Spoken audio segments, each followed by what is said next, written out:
Thank you, Honorable Speaker. I will suffer the same incapacity as the Leader of Majority that, we have not had the benefit of the report of the committee, but Senator Khalwale has attempted to shed some light on what the committee has done.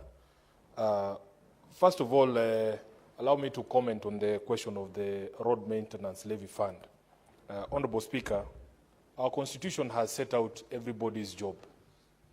Everybody's job is clear in the Constitution that certain classifications of road are going to be done by the county government, certain classifications are going to be done by national government. I am very proud as SG of ODM that my party leader and my party has taken a position on this question of RMLF because we are solid believers and defenders of the Constitution and we believe in devolution.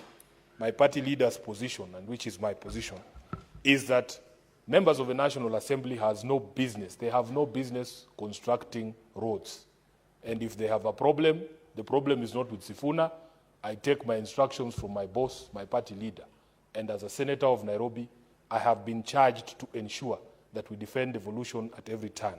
So that even in that matter that is before the courts, I remember the chair of the Council of Governors, who also happens to be from my party, appeared before the Roads Committee, and he gave us a chronology of this fight. And in his wisdom, he had indicated that, in fact, they had tried to have conversations with the National Assembly, but those conversations never work. Because I remember when we were doing mediation on the division of revenue, the members of the National Assembly, in very condescending tones, were telling us that we, as the senators, should go and tell the governors to withdraw the case in court on RMLF. And we agreed with the chair of the Council of Governors as senators that we want that matter to be resolved by the courts once and for all. Because the law is there, the Constitution is there, there is absolutely no reason why we should be fighting about this.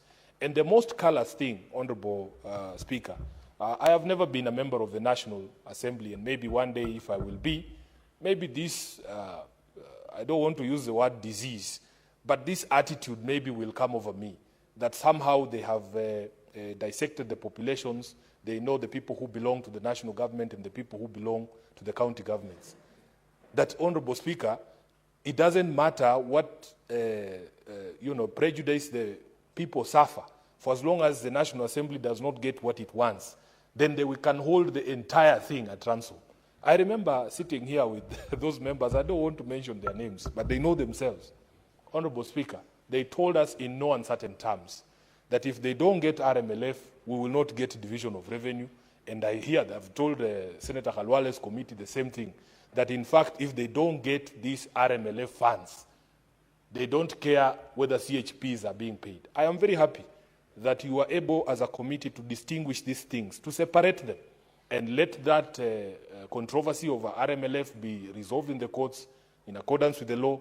But really, it is very callous, even for the members of the National Assembly, the 17 of them from Nairobi. I don't think that they would feel proud that CHPs, the 7,400 CHPs in Nairobi, can go without pay for all these months just because they want to continue to build roads. Honorable Speaker, I want therefore to say that we hope that that controversy is resolved. As people who understand the Constitution and people who understand devolution, we know that the Council of Governors and this Senate are on the right side. I don't think, Khalwale, we are the enemies of devolution.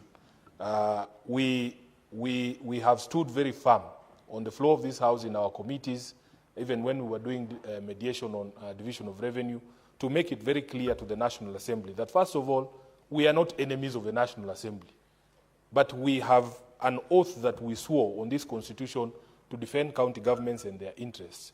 And if the Constitution says a certain role is to be executed by the devolved units, we have a responsibility to defend that position. So when we say that it is our belief, both as a Senate, as a Senator of Nairobi, as SG of ODM, as a member of ODM, that RMLF should be fully devolved, the entire amount should go to the county governments, it is because that is what the law says.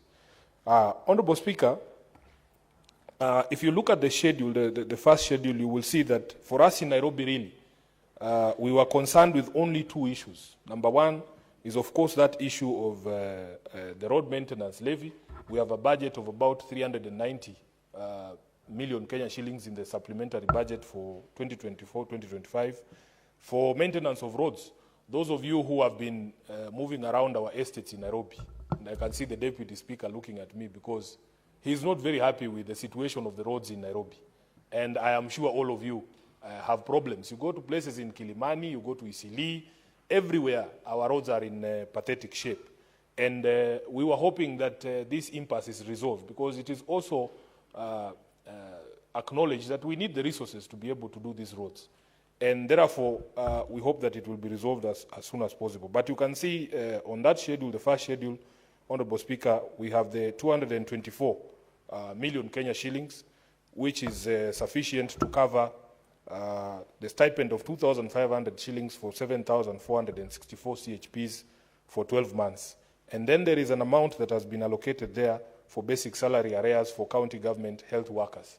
And the majority leader, when he was here, he spoke about these health workers always showing up at our gate here, Honorable Speaker. And last week, there was such an event, just before we broke for recess, and you dispatched me and the Senator for Meru to go and speak to them. And I was very happy that we are not just paying lip service. The majority leader was not here. We were very proud that as a House, under the leadership of the Speaker, specific instructions were issued to the Committee on Health to bring all those stakeholders on board to be able to have that conversation. And I was speaking that day, I was not even sure, I was not aware, Speaker, that the Committee of Health of this House, that same day, had the ministry before them, and the chair, I have not seen him, but I remember seeing on the news that they gave certain deadlines to the ministry to be able to clear arrears of salaries for these county health workers, and including, what are they called? Yes, the UHC workers. So I am very happy, Majority Leader, that as a House, there are things we are doing in order to assuage the situation there, and we are not just paying lip service. Honorable Speaker, of course, I think there was an agreement with the judiciary, the courts, and therefore you might not find allocations of money out of court fines for Nairobi, Honorable Khalwale. But I agree with you that there needs to be greater transparency in disclosures from Treasury on amounts of money that are collected in terms of court fines originating out of enforcement of county legislation. If you look across the country, of course, Nairobi is notorious.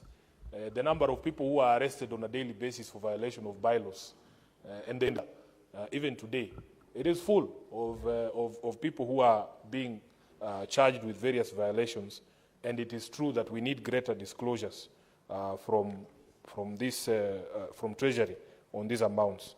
So therefore, Speaker, with all those remarks, I will be hoping that we will have view of the report to see how the other matters have been treated, but it is very, very unfair. I honestly believe it is very unfair that we have kept counties waiting or awaiting these resources for such a long time just because of a dispute amongst leaders. At the end of the day, I remember during the mediation on DORA, we agreed on certain basic things. That number one, there doesn't exist a Kenyan who belongs to the national government and one who belongs to the county governments. And the number two, most times if there is a bridge over a river that has collapsed due to floods, the ordinary user of that bridge does not care who comes to repair it or where the sources of those funds are,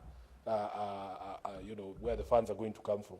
They just want the bridge repaired. So as leaders, really, we should not have a situation where a standoff between the Council of Governors and the National Assembly results in such a situation, and including the many donor-funded projects, especially because of happenings that are going on in the US, this supporting healthcare in our counties. So with those very many remarks, Honorable Speaker, I want to support the report of the committee, and I hope that there will be resolution on the remaining or pending matters to do with road maintenance levy fund. I thank you, Honorable Speaker.